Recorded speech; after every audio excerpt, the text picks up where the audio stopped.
আসসালামু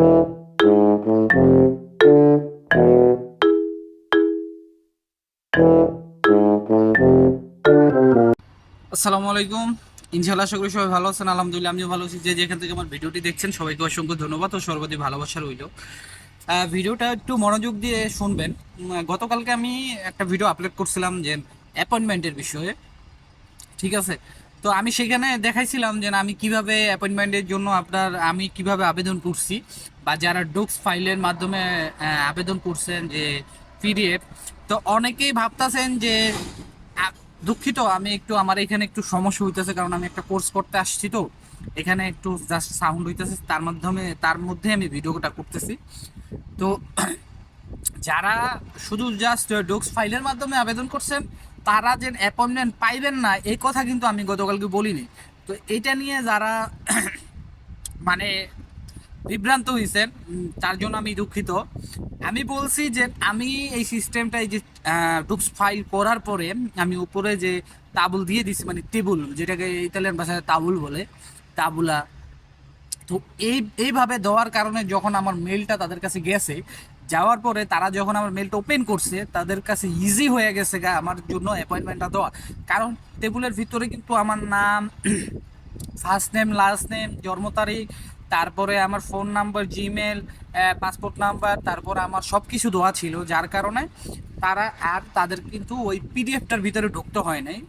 তো এই জন্যই আমি বলছিলাম যে যারা এইভাবে আবেদনটা করছেন তাদের জন্য একটু সহজ বা ইজি হবে, কিন্তু যারা যে ডোক্স ফাইল দিয়েছেন তাদের অ্যাপয়েন্টমেন্ট হবে না এই কথা আমি বলি নাই। আপনারা ধৈর্য ধারণ করেন। অনেকে কিন্তু 31 তারিখের পরে আবেদন করছেন, অনেকে 2 তারিখ আবেদন করে মেল পেয়ে গেছেন, মেলের রিপ্লাই পেয়ে গেছেন। অনেকে 31 তারিখে আবেদন করে এখন তো পান নাই। তো এই কারণে যেন আপনাদের ভিসা মানে অ্যাপয়েন্টমেন্ট দিবেন এমন কোনো কথা নেই। আপনারা মেইলের রিপ্লাই পাবেন। যাদের ইমেল করার পরে এখন যদি রিপ্লাই আসে নাই তারাও পাবেন। কেননা আমি 2টা মেল করছিলাম, একটা রিপ্লাই আসছিলো আর একটা রিপ্লাই আসে নাই, কিন্তু আমি প্রথম যেটা রিপ্লাই আসলো সেটা আমি আগে অ্যাপয়েন্টমেন্ট পাইছি, এবং যেটা পরে অ্যাপয়েন্টমেন্টের জন্য আবেদন করছিলাম কিন্তু রিপ্লাই আসে নাই সেটার অ্যাপয়েন্টমেন্ট আমি পরে পাইছি। কিন্তু দুর্ভাগ্যবশত যেটা পরে আমাকে দিছিল যে ফাইলের অ্যাপয়েন্টমেন্ট, ওইটা আমি আগেই শিডিউল অ্যাপয়েন্টমেন্টে জমা দিছিলাম। তারপরও আমি জাস্ট নুলস্তাটা ভেরিফাই করার জন্য যে আমার নুলস্তাটা কি অরিজিনাল আছে কিনা, তার জন্য আমি বিএফএস গ্লোবালে তার জন্য আবার পুনরায় আবেদন করছিলাম, যেটা পড়ছে হচ্ছে এই পরের মাসের হচ্ছে 11 তারিখে। সেটা দিছে হচ্ছে সিলেটে। তো যাদের এখন তুরিও আপনারা ওয়েট করতেছেন, ইনশাল্লাহ আপনারা পেয়ে যাবেন। আপনারা কোনো টেনশন করেন না। আর ইটালিতে নলস্তার ব্যাপারে যারা আমার জিজ্ঞেস করতেছেন, প্রচুর নলস্তা উঠতেছে এখন। ইতালিতে প্রচুর নলস্তা উঠতেছে। আর এখন ওয়েট করতে হবে, যেরকম আমার যেগুলো জমা ছিল মার্চ মাসে হচ্ছে 9টা 6 মিনিটে, ঠিক আছে? তো এখন তো 9টা 5 মিনিটেরও আমি দেখছি, 9টা 4 মিনিট এরকম, 9টা 5 মিনিট আপনার 9টা 5 মিনিট পর্যন্ত নলস্তা দিন বের হয়েছে এরকম আমি আপডেট পাইছি। ভ্যানিসেও অনেক নলস্তা বের হয়েছে, তারপর কম শহরের থেকে দেখলাম স্পন্সারের নলস্তা বের হয়েছে। তারপরে আপনার আরও যে পাদবা মাদবা যা আছে এগুলা থেকে স্পন্সর নলস্তা বের হয়েছে, সিজনাল নলস্তাও বের হয়েছে। তো আপনারা যারা এখন তো পান নাই নলস্তা, আপনাদের ওয়েট করতে হবে, কারণ আপনারা সকলেই জানেন যে কোটা বাড়ানো হয়েছে, ঠিক আছে? তো কোটা বাড়ানো হয়েছে, অবশ্যই আপনারা পাওয়ার জন্য উপযোগী, ঠিক আছে? আর আরেকজন একটা প্রশ্ন করছিলেন যেটা মোস্ট ইম্পর্টেন্ট, এটা অনেকের ক্ষেত্রে, যে ভাইয়া আমি তো অন্য দেশে ছিলাম কিন্তু আমার পাসপোর্টে আমি অন্য দেশে অবৈধ ছিলাম, তো আমি এখন সেই পাসপোর্ট দিয়ে কি ভিএফএস গ্লোবাল আবেদন করলে ইতালি এম্বাসি গিয়ে সেটা জানতে পারবে কিনা? দেখেন, আপনার যদি তারা সেই পাসপোর্ট দিয়ে করেন হয়তো বা তারা জানতে পারবে, কারণ তাদের এইটুকু অ্যাবিলিটি আছে জানার। যদি আপনার নতুন পাসপোর্ট দেন সেই ক্ষেত্রে কিন্তু আমার মনে হয় না জানবে। আর সেরকম কোনো সমস্যা থাকলেও কোনো সমস্যা নেই, কারণ তারা জানে যে অনেক আমাদের প্রবাসী যারা আছে বেশিরভাগ মানুষই কিন্তু অন্য সব দেশে অবৈধভাবে আছে। এই ক্ষেত্রে কোনো সমস্যা হওয়ার কথা না, বা আপনারা ভয় পাবেন না।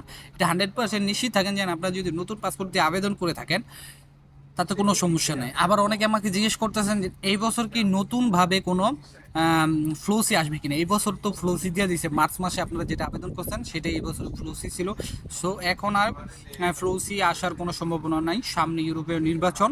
তো এখন যেটা ইটালিতে আমরা সানাতোরিয়ার বিষয়ে যেটা ভাবতেছিলাম, বা সরকার যেটা ভাবতেছে, এখন সবাই জাস্ট সানাতুরিয়াটার জন্য অপেক্ষা করতেছে। যদি সানাতুরিয়া দেয় তাহলে আমার মনে হয় যে আগামী বছর ফেব্রুয়ারি তো পসিবল না, একটু দেরিতে হইতে পারে যদি সানাতুরিয়াটা দেয়।